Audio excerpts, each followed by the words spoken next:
साबिक कप्तान बुम बुम शाहिद अफरीदी ने समाजी राब्ते की वेबसाइट ट्विटर पर ट्वीट करते हुए कहा है कि आइए बतौर कौम वजीर आजम के कश्मीरियों के साथ इजहार यकजहती के मुतालबे में साथ दे।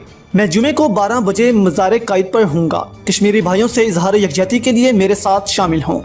6 सितंबर को मैं एक शहीद के घर जाऊँगा। मैं जल्द ही LOC का दौरा भी करूँगा।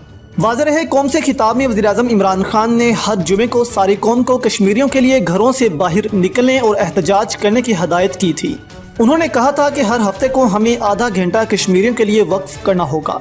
कश्मीरियों के लिए जुमे को 12 से 12:30 बजे तक सरकारी दफातर में काम रोकें और बाहर निकलें। इमरान खान ने वाज़िया ऐलान किया था कि चाहे दुनिया कश्मीर के मामले पर हमारा साथ दे या ना दे, हम मसले कश्मीर के लिए आखिरी हद तक जाएंगे। जबकि अपोजिशन की तरफ से वज़ीर आज़म पर तनकीद भी की गई है।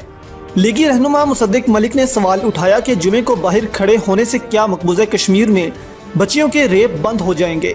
उन्होंने कहा कि ऐसा करें, जिनकी बच्चियों का रेप हो रहा है उन लोगों के लिए कैंप खोल दें ताकि वो हिजरत कर सकें। वो ऐसे हालात में कहाँ जाएं।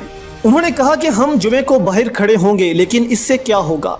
इससे क्या वो बच्चियां जिनका मकबूजा कश्मीर में रेप हो रहा है वो रुक जाएगा, या तो फिर उन लोगों के लिए कैंप खोल दें ताकि वो हिजरत कर सकें और यहाँ पर आ सकें।